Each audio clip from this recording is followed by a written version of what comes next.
Hey everyone, I'm working to hit 1,000 subscribers, and I need your help to get there. If you enjoy this content, please hit that subscribe button right now. What's going on, Mets fans? And I need everyone watching this to really focus, because what I'm about to discuss might be the single most important question about this entire Pete Alonso disaster. Forget the analytics for a second. Forget the contract negotiations. Forget all the baseball operation stuff. I want to talk about something much more fundamental. Did the Mets make the right call letting their home run king walk to Baltimore?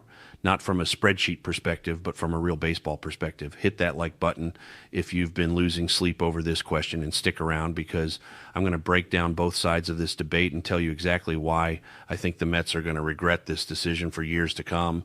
Let's start by acknowledging what Pete Alonso actually is. He's a power hitter, an elite power hitter. Over his 6 seasons with the Mets, he averaged 37 home runs per year. That's not just good.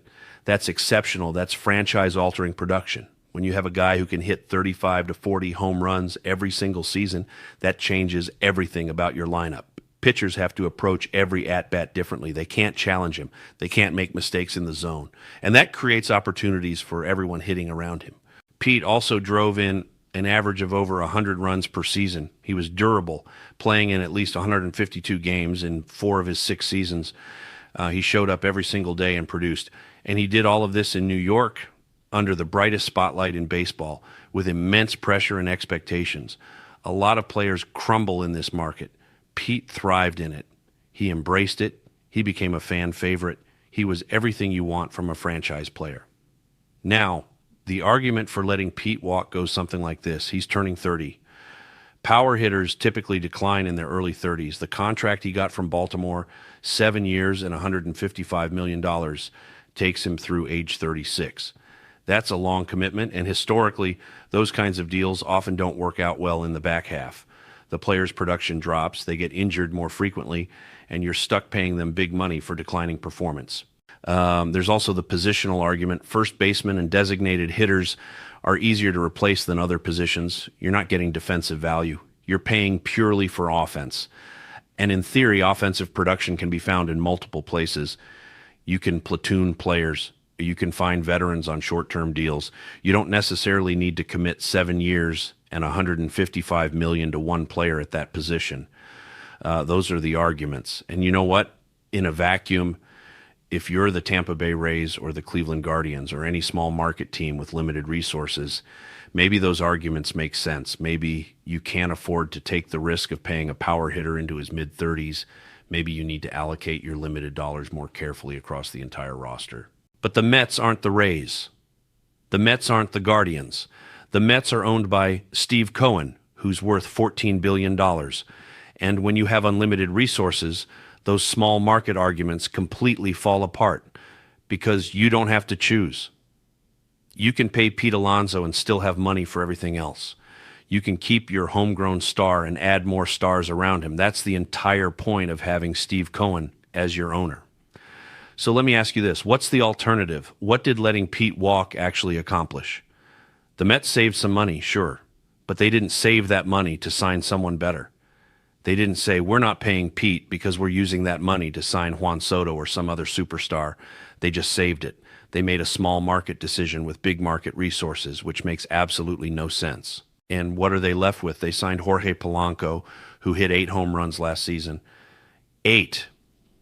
You're telling me that going from Pete Alonso's 37 home runs to Jorge Polanco's 8 home runs is smart roster management? You're telling me that's making the team better? That's addition by subtraction? I don't care what the analytics say. That's objectively insane. Let's talk about what the Mets lost when Pete walked. They lost 30-plus home runs. They lost 100 RBIs. They lost protection in the lineup for Francisco Lindor, who now has nobody behind him that opposing pitchers actually fear. They lost a clubhouse leader who embraced the pressure of New York. They lost a fan favorite who sold tickets and jerseys and created excitement. They lost a homegrown success story in an organization that has very few of them. And what did they gain?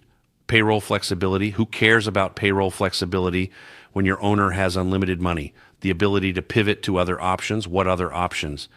The free agent market is drying up. The good players are getting signed. The Mets are going to end up settling for lesser talent because David Stearns was too stubborn to just pay Pete what he was worth. Here's what drives me absolutely crazy about this decision. It wasn't necessary. The Mets didn't have to let Pete walk.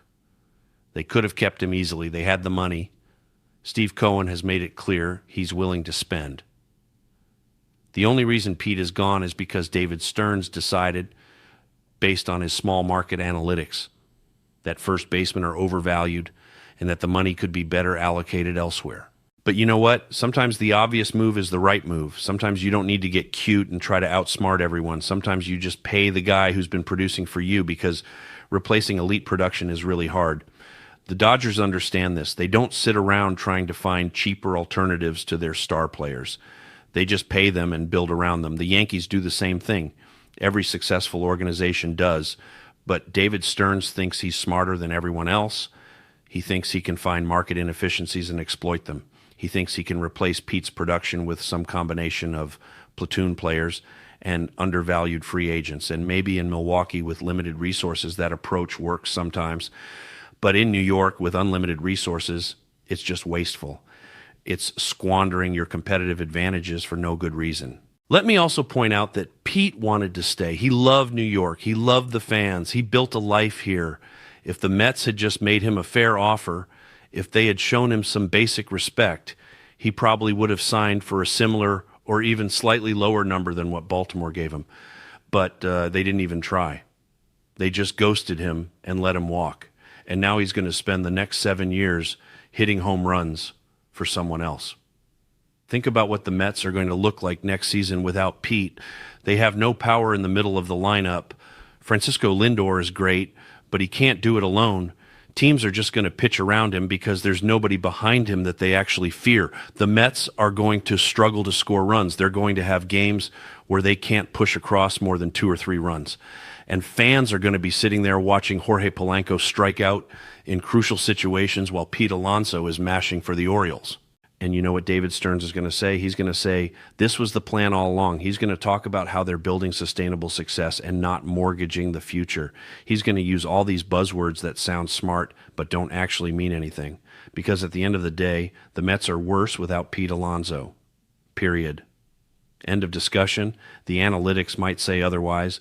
The projections might claim the Mets can replace his production more efficiently, but baseball isn't played on spreadsheets. It's played on the field. And on the field, having a guy who can hit 40 home runs matters. Having a middle-of-the-order bat that scares opposing pitchers matters. Having a proven commodity who's done it in New York matters. So, did the Mets make the right call? Absolutely not. They made a catastrophic mistake that's going to haunt this organization for years. They let ego and stubbornness and small market thinking cost them a franchise player. They chose analytics over reality. They chose saving money over winning games. And Steve Cohen, who bought this team to win championships, is watching his front office waste his resources by refusing to use them. Pete Alonso is going to thrive in Baltimore. He's going to hit in that lineup with all their young talent. He's going to mash home runs. He's going to drive in runs. He's going to be an all-star. And every single time he does something great, Mets fans are going to remember that he wanted to be here and we pushed him away. So here's what I want from you in the comments. Do you think the Mets made the right call letting Pete walk? Do you believe David Stearns' plan is going to work? Or do you think we just made one of the biggest mistakes in recent franchise history? Because I'm telling you right now, this decision is going to age terribly. And when it does, when we're struggling to score runs next season, remember that it didn't have to be this way. Hit that subscribe button for more honest Mets content that holds this organization accountable. Drop your thoughts below.